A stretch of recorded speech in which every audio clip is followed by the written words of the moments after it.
Film frames hook/scene. Leyte Island, the Philippines, November 1944. Rain falls over a shredded field hospital hidden beneath the palms. The war has moved inland, and the jungle now breathes the smell of iron and fire. Torn canvas flaps in the wind. Inside, a dozen stretchers line the muddy floor. Japanese soldiers, silent, pale, their blood dark against linen once white. At the far edge of the clearing, boots splash through the muck. American medics appear, shoulders bent beneath the weight of stretchers, their own wounded men groaning softly, faces as young as the enemy's. The air trembles with the distant echo of artillery. A Japanese nurse, her hands trembling around a roll of gauze, watches as an American medic kneels beside a dying Japanese pilot. Without hesitation, he opens his pack, presses his own bandage against the enemy's wound, and shouts for morphine. The nurse's breath catches. Around her, the storm drowns out words, leaving only the sound of compassion cutting through war's hatred. That moment would be remembered, not for who won, but for who refused to forget humanity. Context/background. Section 1. By the closing months of 1944, the Pacific War had turned against Japan. Once mighty imperial fleets were broken, their carriers scattered across vast stretches of ocean where oil was running out faster than hope. On land, the island-hopping campaign, a relentless American advance through Saipan, Guam, and now Leyte, had brought the war back to the Philippines, the empire's last major defensive barrier before its homeland. For the men and women of Japan's military, the word defeat did not exist. Propaganda and education had fused into one doctrine: death before dishonor, loyalty before mercy. Even in medical tents, that ideology shaped life and death. Japanese nurses were taught that a wounded soldier who could no longer serve the emperor had fulfilled his duty. They treated their own with quiet resolve, but the concept of aiding an enemy was unthinkable. Across the Pacific, the U.S. military was fighting a war of attrition unlike any before. In the humid jungles and coral beaches, American medics worked under conditions that pushed the limits of endurance. Their creed was simple yet revolutionary in practice. Every life mattered. Whether ally or enemy, a living body was a patient, not a target. This idea was rooted in the Geneva Conventions and reinforced through the training of the U.S. Army Medical Corps, one of the most organized and well-equipped medical systems of the war. Yet, theory rarely survived contact with the battlefield. At Leyte, chaos reigned. Torrential rain turned the soil into rivers of blood and mud. Artillery fire shattered communication lines, and evacuation routes often collapsed under shelling.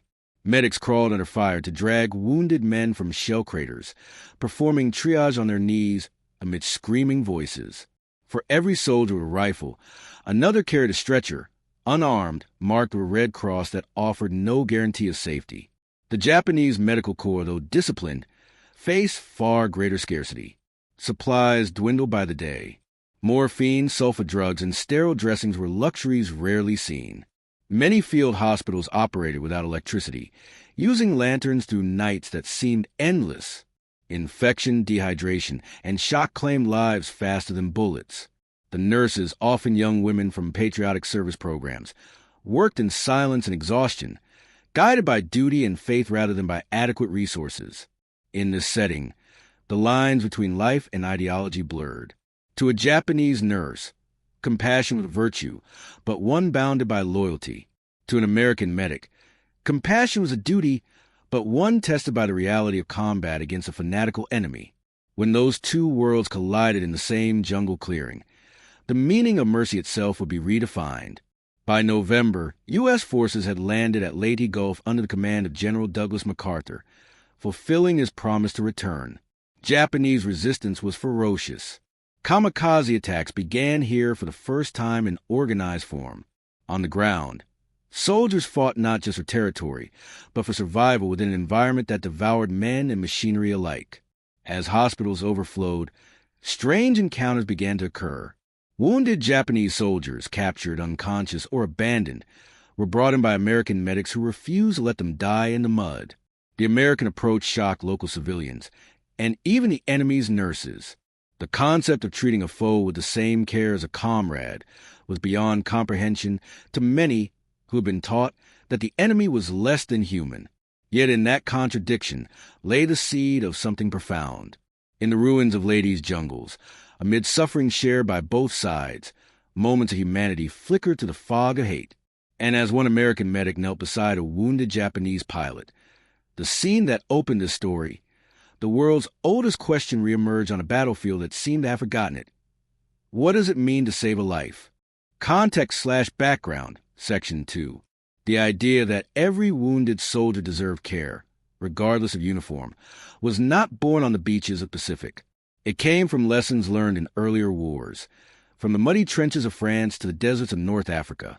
By 1944, American medicine had become as strategic as artillery. The U.S. Army Medical Corps, supported by the Army Nurse Corps and thousands of field surgeons, operated with precision. Field hospitals were deployed in layers, battalion aid stations near the front, evacuation hospitals further back, and general hospitals on nearby islands. Each unit followed a process called triage, an innovation refined during World War I. It meant that patients were treated not by rank or allegiance, but by the urgency of their wounds. The most critical first, as field manuals described it, under this system. Even a captured Japanese soldier with a severe abdominal wound could be stabilized before an American infantryman with a broken arm. It was medicine stripped of politics, guided by necessity and humanity. For the Americans, such actions were rooted in both training and belief. The Geneva Convention of 1929 required humane treatment of the wounded and prisoners of war. The U.S. command took these principles seriously, knowing that moral authority was a weapon of its own, a way to distinguish democratic values from the brutal regimes they fought. Medics carried no weapons by regulation, though many still died on the front lines. Over 2,500 U.S. medical personnel were killed during the Pacific War alone, often while kneeling beside a wounded man who had once tried to kill them. On the Japanese side, medicine served a different master. The Imperial Japanese Army Medical Department functioned within the rigid structure of obedience to the emperor. While many doctors and nurses were deeply compassionate, they worked under severe constraints, shortages of supplies, overwhelming casualties, and an ideology that equated surrender with shame. The Bushido Code, originally meant for samurai, had been transformed into national doctrine. It held that dying for the emperor was the highest honor. Saving the enemy, by that logic, was dishonorable.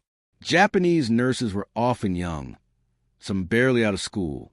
Many were trained in emergency care and basic surgery, but the war soon pushed them beyond their limits. They learned to improvise with rags when bandages ran out, to boil rainwater for sterilization, to perform amputations with blunt instruments. They wept silently when comrades died. Their tears hidden behind the resolve demanded of them. Yet beneath that discipline, humanity still lived, and empathy suppressed but not erased. When the Americans landed at Leyte, the scale of destruction overwhelmed both sides. Villages turned to rubble, rivers filled with debris and corpses, and disease spread faster than reinforcements could arrive. As Japanese units retreated deeper inland, their wounded were often left behind. Too many to carry, too far to save. In that grim arithmetic, survival was left to chance. American medics, following behind advancing troops, found those abandoned soldiers, men feverish, dehydrated, and terrified. Reports from field hospitals mentioned Japanese prisoners receiving the same surgical care as Americans. One U.S. surgeon later wrote, "We didn't see an enemy on the table, only a man bleeding out." Such actions confused and sometimes angered American infantrymen hardened by loss. Why patch him up? One corporal was recorded asking after his medic treated a captured sniper. The answer came quietly, "Because that's my job." For Japanese nurses who later witnessed these moments, the emotional impact was shattering. They had been told the Americans were monsters, men who tortured and killed without mercy. Yet in the flickering light of a captured field hospital, they saw an American medic bending over a dying Japanese soldier, pressing a bandage with hands that shook not from hatred, but exhaustion and compassion. These rare encounters did not change the course of the war, but they changed something deeper, the understanding of what it meant to be human amid a conflict designed to erase that very concept. As the battle for Leyte dragged on into December, the world outside the jungle was already watching. Photographers, war correspondents, and Red Cross observers recorded glimpses of cooperation amid chaos. The seeds of post-war reconciliation, faint and fragile, were planted not by generals or diplomats, but by those who carried stretchers through the mud. And in one of those moments, when an American medic saved a Japanese soldier before treating his own, the line between duty and compassion blurred completely, setting the stage for a scene that would echo across generations. Angles, Section 1, the human angle, war strips away names, leaving only faces, young, frightened, and worn by exhaustion. On Leyte, both sides learned that even in total war, the human heart could rebel against the cruelty it was ordered to accept. For the Japanese nurses who served near the front, compassion had always been shaped by loyalty. Their training emphasized duty to the emperor above all else. They learned to comfort dying men with whispered prayers, to steady their trembling hands as they pressed bandages against wounds too severe to heal. Yet, as the war dragged on and supplies vanished, these women found themselves staring into an abyss that no training could prepare them for, the sight of suffering that transcended nationality. American medics, meanwhile, carried a different kind of burden. They were trained to save lives, not take them, yet they worked within an army that demanded both. Many had been farmers, teachers, or mechanics only months before. Their hands, now stained by war, had once built lives, not ended them. In the Pacific, they learned to move through chaos, ducking mortar fire, kneeling in mud that smelled of rotten cordite, treating wounds under the buzz of flies. When a medic came across an enemy soldier, unconscious and bleeding out, something deeper than training took over. It was instinct. The refusal to let a man die if there was still breath left in him. In those seconds, war lost its meaning. The red cross on a helmet replaced the rifle as a symbol of courage. Japanese nurses who later witnessed these acts often described a sense of disbelief, even guilt. To see an American medic tend to a Japanese soldier with care, while their own comrades died untreated, was both heartbreaking and transformative. Tears were not of shame, but of awakening. The realization that mercy did not belong to one nation, one flag, or one code. It was a universal truth that had survived even the machinery of war. Such moments never made it into military reports or propaganda reels. They existed only in memory, quiet, fragile, human. But for those who saw them, they shattered years of indoctrination in a single instant. The tactical angle. Medicine in the Pacific Theater was warfare by another name, fought against infection, shock, and time. Every battle had its front lines, but for medics, the line between life and death shifted by the minute. On Leyte, the terrain itself was an enemy. Torrential rains turned foxholes into swamps. Vehicles bogged down, making evacuation nearly impossible. Supply lines were stretched to their breaking point. American medical units had to adapt on the move. Forward aid stations were set up within earshot of artillery, their tents marked with red crosses that sometimes drew enemy fire instead of mercy. Each medic carried only what he could bear: morphine syrettes, bandages, plasma, and sulfur powder. When supplies ran out, improvisation took over. Belts became tourniquets, and shirts became dressings. The principle of triage guided their choices. Those who could be saved were treated first. Those beyond help were left with morphine and a prayer. Japanese medical teams faced far worse. With almost no resupply, they relied on scavenged American equipment or captured bandages. Some nurses boiled used syringes over makeshift fires, praying that the next injection wouldn't spread infection. They worked with a grim understanding that their effort was as much about dignity as survival. The tactical reality of medical work blurred the traditional enemy lines. A wounded soldier, once a threat, became a shared burden. Captured medical outposts sometimes turned into mixed hospitals, where American and Japanese wounded lay side by side, tended by both sets of personnel. Though rare, such instances were recorded in Red Cross archives and post-war testimonies. For American medics, saving an enemy soldier under fire carried both moral weight and physical danger. Crawling out to reach a wounded man meant exposing oneself to snipers or shrapnel. Yet, many did it without hesitation. The The Medal of Honor citations in the Pacific tell quiet stories of medics who ran through machine gun fire to rescue not just comrades, but the very men who had been shooting at them minutes before. This duality, the soldier who kills and the medic who saves, became one of the Pacific War's most profound contradictions. It exposed a fragile balance between humanity and survival. And it was within that contradiction, in the chaos of Lady's Jungle Hospital, that the story of the crying Japanese nurses and the American medics found its true meaning. It was never about victory or defeat. It was about recognition, that beneath the mud, uniforms, and hatred, every life looked the same when fading. Angles. Section 2, the moral angle. The Pacific War forced men and women to confront the limits of morality. In a conflict defined by fanaticism, propaganda, and racial hatred, acts of mercy were more than rare. They were radical. When American medics saved enemy lives, they weren't just following the rules of the Geneva Convention. They were challenging the moral structure of total war itself. War had redefined virtue. In the eyes of many soldiers, goodness meant loyalty to one side. To show kindness to an enemy seemed treasonous, even absurd. Yet, for medics kneeling over mangled bodies, morality wasn't abstract. It was immediate. The sound of a pulse under trembling fingers, the plea for water, the gurgle of a collapsing lung. Eyewitness accounts from field hospitals on Leyte reveal that some American medical officers insisted on treating Japanese prisoners before lightly wounded Americans, not out of favoritism, but necessity. "We treat whoever will die first." One report read, to the soldiers watching, it looked like betrayal. To the medics, it was the essence of their duty. For the Japanese nurses who saw this, morality was turned inside out. They had been told mercy toward the enemy was weakness.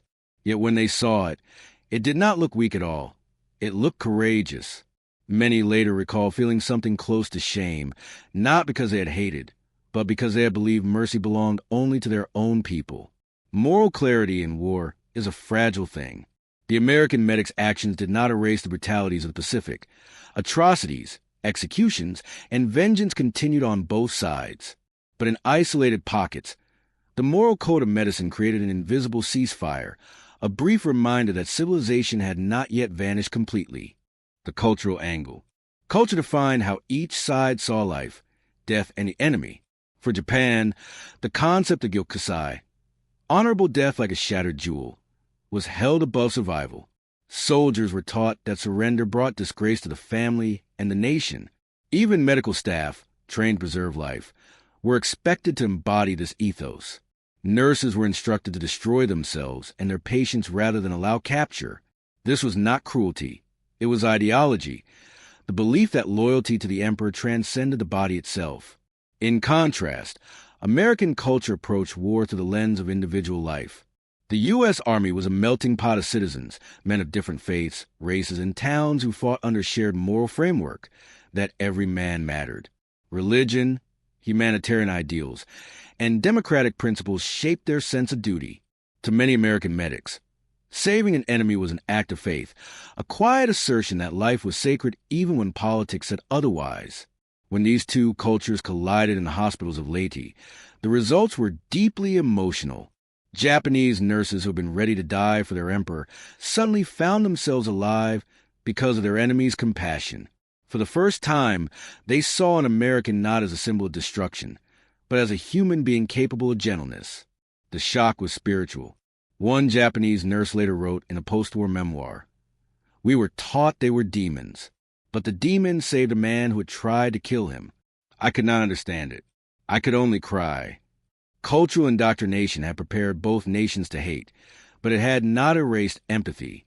The battlefield, meant to separate humanity into two sides, had accidentally become the place where shared humanity was rediscovered. The historical angle. Historically, these acts of mercy were more than moral gestures. They were the early threads of what would later shape international humanitarian law and post-war medical ethics. The experiences of medics in the Pacific became part of a growing argument for universal medical neutrality, the principle that doctors and nurses serve life, not nations. After the war, testimonies from field hospitals in the Pacific were reviewed by the International Committee of the Red Cross, ICRC. They documented several instances where American personnel treated Japanese wounded and vice versa, particularly after captures or surrenders. These moments, though rare, were cited as evidence that even the most brutal conflicts could not fully extinguish compassion. Historically, Leyte marked a turning point not just in military terms but in moral perception. It was the largest amphibious operation in the Pacific, and the first where large numbers of Japanese prisoners were treated under organized Allied medical care. The report stunned Japanese leadership. For a nation that had portrayed its enemies as beasts, the idea that those same enemies were saving Japanese lives undermined years of propaganda. This subtle, unintended moral blow may have done more to dismantle Japan's wartime ideology than bombs or blockades. When the war finally ended, many Japanese nurses, doctors, and POWs who had witnessed mercy firsthand became advocates for medical reform and peace education in the post-war era. They carried with them memories of that moment, when an American medic's bandaged hand reached out toward a dying man in a tattered uniform, and a nurse who had sworn to hate him wept instead. History often remembers generals' battles and treaties, but sometimes it shifts because someone refused to let another die. Climax/turning point. Section 1. Leyte Island, November 12, 1944. Dawn broke through a veil of gray rain. The jungle steamed. Smoke drifted low over a landscape that no longer resembled the earth. Craters filled with rainwater reflected the sky like broken mirrors, and between them lay the living and the dead, indistinguishable under mud and blood. For 3 weeks, the U.S. Sixth Army had fought its way inland against a stubborn Japanese defense determined to die in place. The roar of naval bombardment had faded, replaced by the closer, more personal rhythm of small arms fire and grenades. Every hill, every ridge was contested, and behind those ridges, both sides' medical units fought a parallel war, a quieter, relentless struggle against time. In a small clearing near Burauen, a forward aid station had been hastily established by Company B, 161st Medical Battalion. Canvas stretched over bamboo poles. Rain pooled in the corners. Inside, 3 medics worked in rhythm, one cutting uniforms, one injecting morphine, one holding pressure on a chest wound. Their supply packs were half empty. Plasma bottles hung from rifle barrels stuck upright in the mud. Down the slope, the sound of battle had quieted. Then came a different noise, a faint, choke cough. A medic turned, scanning the tree-line, and saw movement. Crawling toward them was a figure in a torn khaki flight suit, blood spreading from his abdomen. His face, barely visible beneath grime, bore the unmistakable insignia of the rising sun. For a second, instinct froze him. Enemy. The medic's rifle was 20 feet away, leaning against a stretcher. He hesitated only long enough to breathe once, then ran forward. 2 other medics shouted, thinking it was a trap, but he didn't stop. Kneeling in the mud, he turned the wounded man over. The Japanese pilot's eyes flickered open, frightened, glassy, human. The medic pressed his hand against the wound. Warm blood surged between his fingers. "Easy," he whispered, though the man could not understand. Behind him, another American yelled for the stretcher. In those few minutes, a code older than war took command. Not orders, not politics, but the simple duty to save life. Morphine, field dressing, plasma line. The medic worked as rain and smoke mixed above them, his own knees sinking into the earth. Nearby, several Japanese nurses and orderlies, captured days earlier when their field post was overrun, watched from a makeshift shelter under guard. They had been permitted to assist in tending prisoners. When they saw the American medic bend over their wounded pilot before tending to his own comrade gasping beside him, disbelief rippled through the group. One nurse, barely 20, pressed her hands to her mouth. Tears welled as she whispered the only word she could, "Nays? Why?" The medic never heard it. He was too focused on the fragile rhythm beneath his palm. An American infantryman approached, limping, blood trickling from his shoulder. "Doc," he said, "help me out here." The medic didn't look up. "Hold on," he muttered. "He's fading." The soldier blinked, stunned. "That's a Jap." The medic's reply was quiet, almost an echo. "He's a man." He kept working until the pilot's pulse steadied. Then, only then, did he turn to patch the American's wound. Hours later, when the shelling resumed and evacuation jeeps arrived, both the Japanese pilot and the American infantryman were loaded onto the same truck. One wore an armband of the rising sun, the other the stars and stripes. But under the gauze and mud, their bodies looked the same. That scene spread quietly among those who saw it. American soldiers spoke of it in disbelief. Japanese prisoners recounted it later with tears. It did not make it into the official reports. There were no medals for mercy. But among the nurses who witnessed it, something shifted forever. One of them later wrote in her diary, preserved in a post-war collection by the Japanese Red Cross, "I saw the enemy save our wounded before his own. I could not understand it. I had been told Americans were beasts. That day, I saw only a man trying not to let another die. I cried because I realized we had been wrong." For the Americans, the event passed into a fog of memory, one of countless unrecorded acts of decency amid destruction. But for those Japanese who saw it, the image of an enemy medic pressing a blood-soaked bandage against their comrade's wound would remain a wound of another kind, one that did not bleed, but opened a space for compassion to return. In the brutal arithmetic of Leyte, where every life seemed measured by loss, that single act of mercy broke the equation. It proved that even in the most dehumanizing war humanity had ever waged, the conscience could still disobey orders. The rain kept falling, washing the blood into the earth, erasing color, leaving only humanity's trace. Climax/turning point, Section 2. The story of that moment did not end in the mud of Leyte. It traveled quietly, through whispers, diaries, and reports, across both camps. In a war that consumed entire nations, it was small enough to be overlooked, yet powerful enough to outlive the battle itself. For the American Medical Corps, Leyte was a crucible. The operation involved over 200,000 U.S. troops and produced tens of thousands of casualties within weeks. Field medics bore the brunt of it. Many worked without sleep for days, their uniforms stiff with dry blood. To them, the enemy was no longer an abstract idea. It was a young man bleeding out in front of them, and duty demanded they act. Some accounts suggest that scenes like the one witnessed near Burowen were not isolated. Red Cross observers attached to Allied hospitals recorded instances where American personnel extended care to Japanese POWs, even at risk to themselves. One ICRC report, dated January 1945, described U.S. medics providing plasma and surgical treatment to captured Japanese soldiers suffering from gangrene and shock. These records would later be cited as early examples of field-level adherence to international humanitarian law under extreme combat conditions. But among the Japanese, the psychological impact was far greater.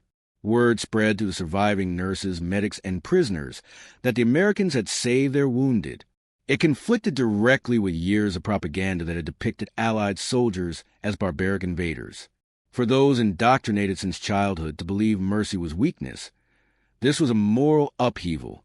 Some nurses confessed in post-war testimonies that they felt shame, not because their enemy had shown compassion, but because their own system had forbidden it.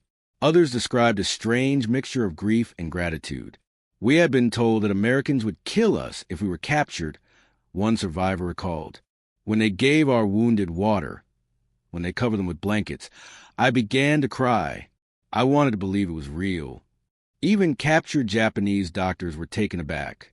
One physician from the 16th Division, interviewed after the war, admitted that the treatment his wounded received under American care changed his understanding of what it meant to serve medicine. "I had believed service to the Emperor came first," he said, "but they served only the patient. They were freer than we were."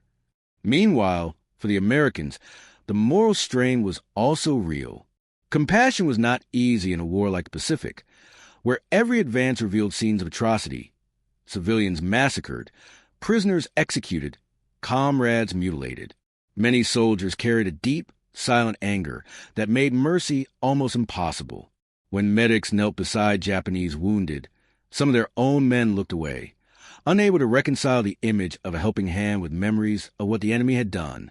Yet in that tension lay the true weight of courage. Mercy, in those moments, required more bravery than hatred. It demanded that a man look past propaganda, past vengeance, and see only the fragility of life. Historians studying field medicine in World War II often describe the Pacific as a moral paradox, a battlefield of extremes where cruelty and compassion coexisted, sometimes within the same minute. The same army that dropped bombs on cities also performed life-saving surgery on its captured enemies. The contradiction was not hypocrisy. It was humanity asserting itself through cracks in the machinery of war. In one after-action report filed by the 161st Medical Battalion, a brief mention appears. Prisoner of war Japanese stabilized, transferred to rear hospital via jeep convoy. Condition improving. No name, no emotion, just one line in a ledger of thousands. But behind that sentence lay the story of the crying nurses, the medic's decision, and a flicker of light in one of history's darkest storms. For the Japanese nurses, that image, the enemy saving their own, became a seed of reflection. After the surrender in 1945, several of those same nurses were repatriated through Allied medical channels. Decades later, when interviewed for post-war oral histories, they recalled the same moment again and again. One said softly, "It was the first time I believed peace was possible." For the American medics who survived Leyte, the war went on to Luzon, Okinawa, and beyond. Few spoke of what they did. Mercy was not the kind of heroism that earned medals or headlines. But among themselves, they carried the quiet knowledge that even amid destruction, they had refused to become what the war wanted them to be. By the end of 1944, Leyte was declared secure. The island was a graveyard of machines and men. But buried beneath its soil was something no shell could destroy, the memory of compassion in a place designed for death. That single act, a medic's hand, a nurse's tears, symbolized a small rebellion against the totality of war. It proved that even when nations surrendered to hatred, individuals could still choose mercy. And as word of that scene spread through camps and hospitals, it began to take on a quiet, symbolic life of its own. For the Japanese, it was a story of awakening. For the Americans, it was a reminder of purpose. For history, it was proof that humanity could survive even the apocalypse of its own making. Aftermath, Section 1. When the Battle of Leyte ended in December 1944, it marked more than just a strategic victory. It was the beginning of Japan's irreversible collapse in the Pacific. Yet for those who had served in the island's field hospitals, Japanese nurses, doctors, and American medics alike, the true aftermath unfolded not on maps, but within the human heart. The U.S. Sixth Army, under General Walter Kruger, recorded nearly 16,000 casualties during the Leyte campaign. Japanese losses were far heavier, over 70,000 killed and 8,000 captured. Among the prisoners were dozens of wounded soldiers treated by American medical teams, many of them carried from jungle clearings or retrieved from makeshift enemy aid posts. After the fighting subsided, the 601st and 161st Medical Battalions established temporary joint POW wards under supervision of the U.S. Army Medical Department and the International Red Cross. In these humid tents, the former enemies often lay side by side. The Americans received plasma and morphine. The Japanese were treated with the same supplies, following the Geneva Protocols that the U.S. military sought to uphold despite Japan's noncompliance during the war. American medical officers recorded the difficulty of this mission. Many supplies had to be rationed, and the moral weight of saving the enemy while one's own men died nearby was crushing. Yet the orders were clear. Every life that could be saved must be. As one field surgeon wrote in his diary, medicine has no nationality, only need. On the Japanese side, the nurses who survived the chaos of Leyte were taken to improvised detention areas before repatriation. For many, it was the first time they had been fed regularly in months. Some were treated for malaria, dysentery, and exhaustion by the same American medics they once feared. A few could not hold back tears, not out of gratitude alone, but from disbelief. When the Imperial Japanese Army formally surrendered the following August, those memories became part of a silent, private archive carried home across the sea. Many of those nurses returned to ruins. Hiroshima and Nagasaki lay smoldering. Tokyo was ash. But for some, the compassion they had witnessed on Leyte became a seed for the rest of their lives. Several joined post-war relief missions, working alongside American doctors during the U.S. occupation. They called it atonement through care. Meanwhile, within the American military medical community, the Leyte experience became an unspoken point of pride. After the war, reports from a U.S. Army Surgeon General's office noted the moral endurance of Pacific medics, the ability to uphold medical ethics amid psychological trauma and dehumanizing propaganda. It was this endurance that later influenced post-war military medical policy, including the expansion of POW treatment training and the founding of humanitarian units that would serve in Korea and Vietnam. But perhaps the most profound aftermath unfolded far from the battlefield, in the shared realization among both sides that mercy had survived the war. Japanese prisoners who received treatment under American care often became some of the earliest voices promoting reconciliation. One such former soldier, who had lost a leg on Leyte but was saved by U.S. surgeons, later became a physician himself in post-war Osaka. He wrote in his memoir, "They gave me life. I gave that life back to healing." The symbolism of that act, a man once sworn to kill, later sworn to heal, captured what the Leyte story represented for history, the endurance of compassion against all logic of war. As 1945 drew to a close, war crime trials began in Tokyo, and the world's attention shifted toward judgment and rebuilding. Yet among doctors, nurses, and medics who had witnessed Leyte, the memories were quieter. They rarely spoke of it publicly, perhaps because compassion was not a medal-worthy act. It was simply what conscience demanded when everything else had fallen apart. Still, historians tracing the moral dimension of warfare would return to these events decades later. They saw in the diaries and Red Cross logs not just statistics, but proof that humanity, even in its darkest century, had not vanished. It had merely been buried beneath orders and ideology, waiting for a moment to surface. And it had surfaced, in the tears of nurses and the hands of medics, on a rain-soaked island where mercy defied war itself. Aftermath, Section 2. In the years following Japan's surrender, the Pacific battlefields faded into vines and silence, but the moral wounds of the war did not heal as easily. Across Japan, survivors carried both grief and disbelief. Grief for their fallen comrades, disbelief that the enemy they were taught to despise had sometimes shown mercy. That contradiction forced a quiet reckoning in the nation's collective conscience. By 1946, Allied occupation forces began a massive campaign of rebuilding Japan's devastated infrastructure. Among their most critical tasks was medical relief.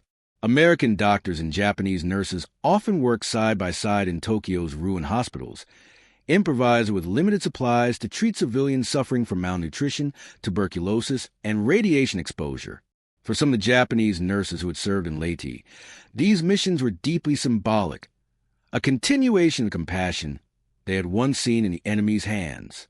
In post-war oral history projects, several former Imperial Army nurses spoke about that transformation.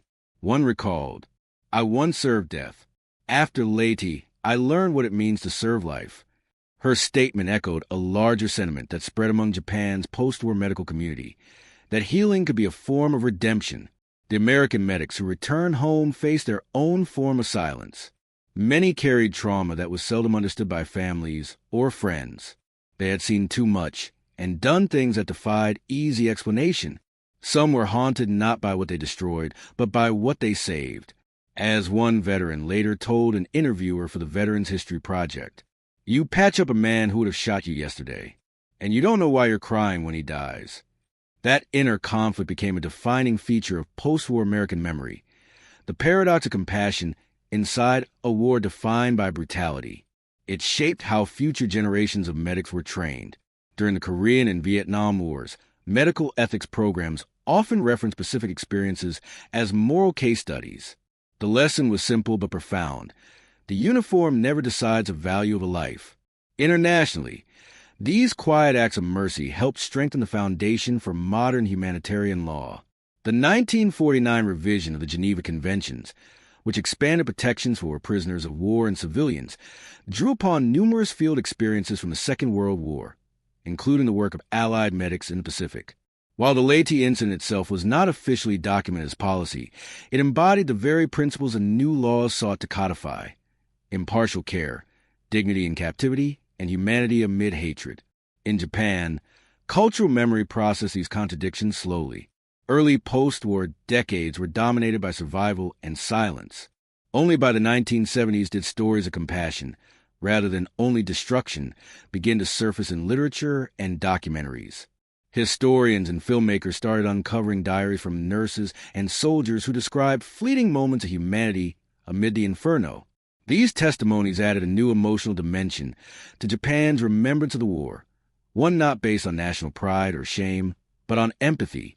A Japanese historian, Professor Mitsuko Sato, later summarized this transformation in a lecture. For a nation taught that surrender was dishonor, it was mercy that taught us how to live again. Meanwhile, the island of Leyte itself became sacred ground for reconciliation. In 1994, on the 50th anniversary of the battle, former American medics and Japanese veterans stood side by side at a memorial near Palau, overlooking the same hills that once burned with artillery. Wreaths were laid for all who died, not as enemies, but as men consumed by the same war. Among them was a frail woman, one of the surviving Japanese nurses. She bowed deeply before an American medic, both too old for words, but still bound by the memory of that single act in the rain. Reporters noted that she wept again that day, the same way she had half a century earlier. Only this time, her tears were not for dying, but for the living who had learned at last to see one another as human. By the end of the century, the story of the American medics and the crying Japanese nurses had become a quiet emblem of moral endurance. It appeared in textbooks, peace exhibits, and medical ethics lectures around the world, not as propaganda, not as legend, but as truth. That mercy once shown can echo through generations, because history does not only remember who won the battles, it also remembers who chose to save. Reflection/closure.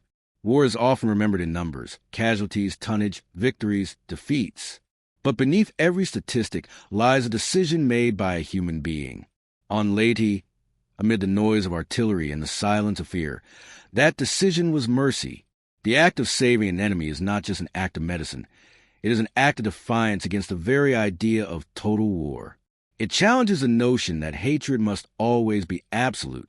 For the medics who reached across that line, and for the nurses who wept as they watched, the moment became a quiet argument for what the world could be, even in its darkest hour. The Second World War was, at its heart, a tragedy of ideology, a war that sought to erase humanity in favor of obedience. Yet within its ruins, individuals rediscover the meaning of humanity itself. A single bandage pressed against a wound, a trembling hand reaching for help, a tear shed for an enemy. These were gestures that no bomb could erase. When history remembers the great turning points of the Pacific, it often speaks of Midway, Iwo Jima, Hiroshima. But perhaps the truer measure of civilization lies not in the battles we win, but in the compassion we manage to preserve while fighting them. The Japanese nurses who cried on Leyte did not cry because they were defeated. They cried because, for the first time, they saw that even in war, kindness could still exist. The American medics who saved their enemies did not do so for glory. They did it because their oath to heal was stronger than their orders to hate. Together, they proved something the world continues to forget, that mercy, once shown, endures longer than any victory. Today, when historians and doctors revisit the Pacific campaigns, they often pause at Leyte, not for its strategy, but for its humanity. Because on that island, amid the wreckage of empire and pride, men and women from opposite sides of the earth reminded the world that the line between enemy and human being is only as wide as the space between two hands, one offering help, the other accepting it. And in that space, history found hope.